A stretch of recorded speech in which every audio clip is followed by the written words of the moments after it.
Hello, this is Austen Cloud at Equilibrium 2019, and this is Intro to Contact Juggling. First thing we learned was the cradle, which we all did pretty well. You drop your middle finger and you balance it between these three fingers, creating like a trough between those two. Generally don't want to involve your pinky. We learned some transfers. First we learned the waterfall transfer, where we line up our wrists in front of each other, prepare a cradle, and we roll into that. If we want to drill that on its own, we can do so, obviously. And one way to pretty it up is make it fall or rise like that. We then learned some palm to cradle and cradle to palm transfers, such as this one here, which even though this is looks like a repeated pattern, is really just two moves. The windshield wiper, this guy, and the cradle, no, the palm to cradle. And the alternate, or the reverse direction, which is cradle to palm, and also a windshield wiper. And then with those three moves, we combined them to create a walking half pipe, which is palm to cradle, cradle to cradle, cradle to palm. And then we use that as a basis to create a bunch of other stuff, taking things in and out. So we first started, instead of in our open hand, we started in our cradle and added a windshield wiper on either end. Windshield wiper, walking half pipe, windshield wiper. Then we played with elongating this move and turning it into a forearm roll instead, like this. We did this on its own, and then learned the other direction, which is starting at the cradle, rolling down the arm. And then we took that move and we replaced this part of the walking half pipe with this to create the full sequence, starting here, windshield wiper, roll down the forearm, waterfall, roll down the forearm, windshield wiper. Then we learned a new transfer called the lotus, which looks like this. I didn't go over it much in class, but you can combine the lotus and the waterfall like this and have a consistent pattern. To make this more of a repeated pattern on both sides, you can have the receiving hand on the waterfall alternate between being on the outside, like so, and being on the inside, like so. That way, it's just a little more interesting. So we took this lotus transfer, and we put it in to our walking half pipe. First with the regular walking half pipe, like this. Basically removing that waterfall and just replacing this, and then into the full pattern with the elongated transfers and the windshield wiper on both sides, like this.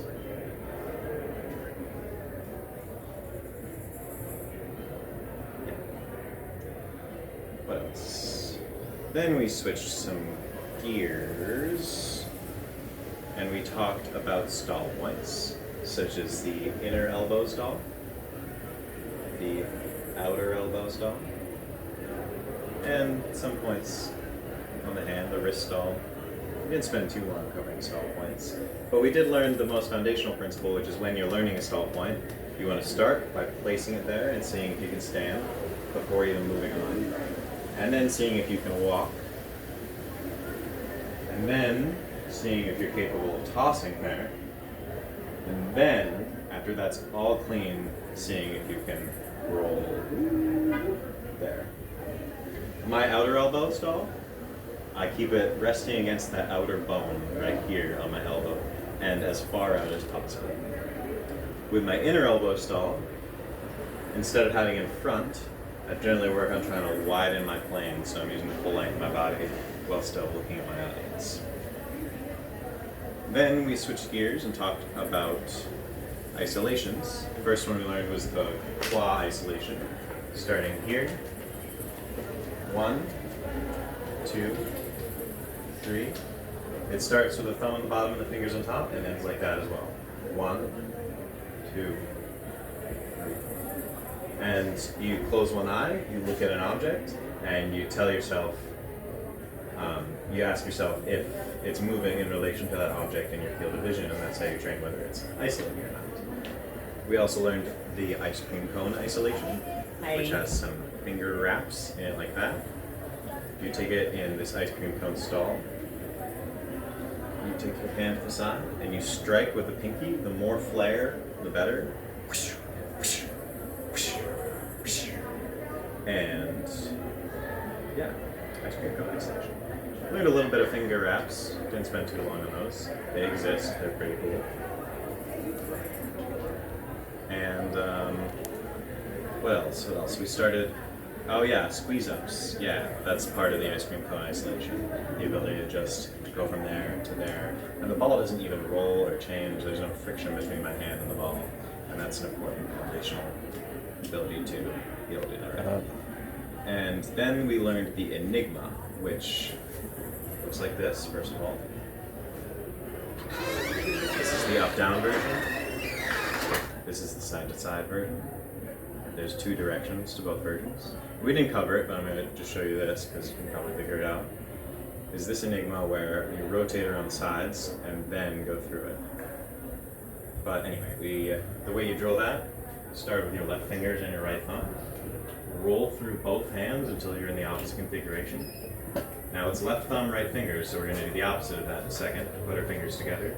We want left fingers, right thumb, and now we're back to starting position. And we roll through again. Just like that. The top one works in a very similar way. We start with our left hand on top, and we're always going to have the thumb on the bottom and the thumb moving upwards. So we remove the top thumb, we remove the bottom fingers, and the thumb moves upwards, keeping that inward pressure.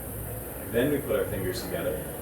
We remove the bottom fingers, remove the top thumb, push inward.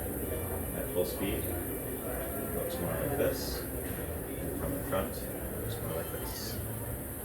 And that was it, unless there's anything else you guys can think of.